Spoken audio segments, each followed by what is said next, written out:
Moi, il me semble que dire on va laisser le libre choix des familles et que automatiquement ça va entraîner une meilleure mixité sociale, il me semble que ce n'est pas la bonne voie. Parce qu'au contraire, toutes les expériences étrangères ou tous les systèmes montrent que ben, si on traduit simplement la pression des familles, eh bien on n'obtient pas plus de mixité sociale.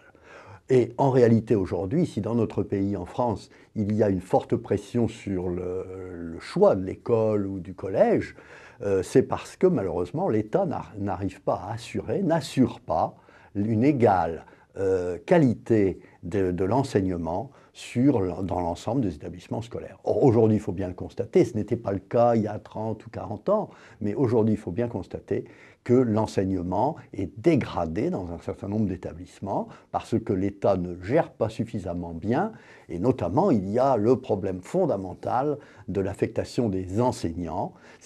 On peut donner plus de moyens, on le fait d'ailleurs souvent, on donne plus de moyens aux établissements de ZEP, mais qui assure ces moyens? Eh bien malheureusement, ce sont des enseignants de Strasbourg, de Toulouse, etc., tout ça, qui viennent avec les pieds de plomb, qui n'ont pas envie, qui n'ont pas d'expérience, etc. Et par conséquent, les taux d'absentéisme sont malheureusement extrêmement élevés, la qualité de l'enseignement est très dégradée, et par conséquent, tant que l'État ne prendra pas en main la qualité de l'enseignement, eh bien effectivement, on aura des fuites des familles qui ne veulent pas mettre leurs enfants dans tel ou tel établissement scolaire, bien sûr. Un enseignant de ZEP, il touche 1 400 € par an de prime ZEP. C'est-à-dire 100 € par mois, quoi, hein. C'est-à-dire pas grand-chose, quoi. Non, non, il faut vraiment leur donner une rétribution.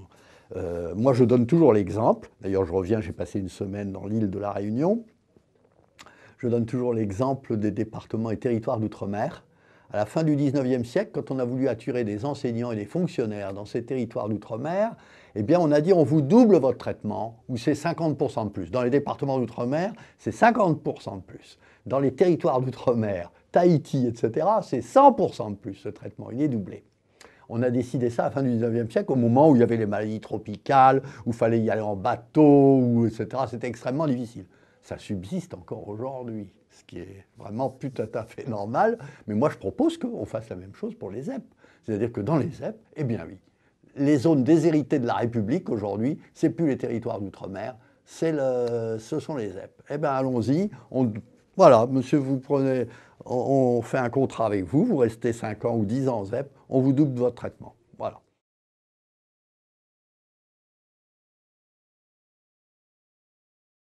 En 1983, à la demande d'Alain Savary, puisque à l'époque, je gérais entre autres l'enseignement privé, où le libre choix est total, eh bien Alain Savary avait souhaité qu'on engage une expérience pour laisser dans l'enseignement public le choix aux parents.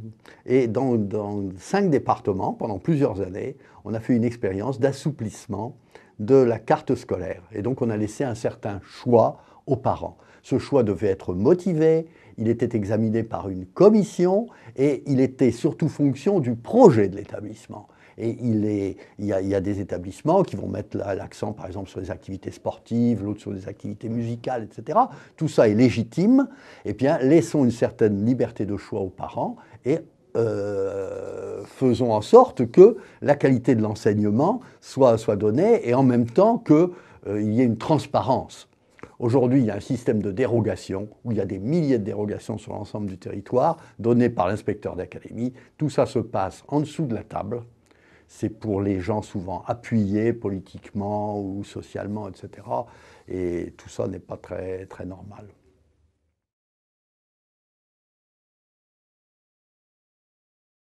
Eh bien, aujourd'hui, il faut bien constater que le secteur privé ne participe pas vraiment à la mixité sociale, puisque tous les indicateurs montrent que l'enseignement privé a une clientèle qui est issue essentiellement, pour une grande majorité, des milieux favorisés.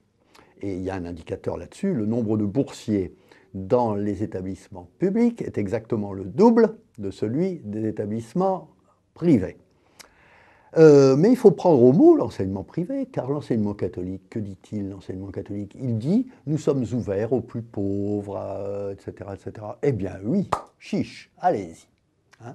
Et il faut absolument que les établissements d'enseignement privés, il faut les encourager, puisqu'après tout ils sont associés au service public, à prendre des élèves de tout milieu, à appliquer la loi, parce que c'est aussi la loi de Bray, ils doivent appliquer la loi, à s'ouvrir à tous, quitte à ce que certains des établissements soient en ZEP, comme les établissements publics, etc. Il faut les prendre au mot et leur dire, eh bien, chiche, vous dites que vous êtes ouvert aux populations les plus défavorisées, eh bien, faites-le.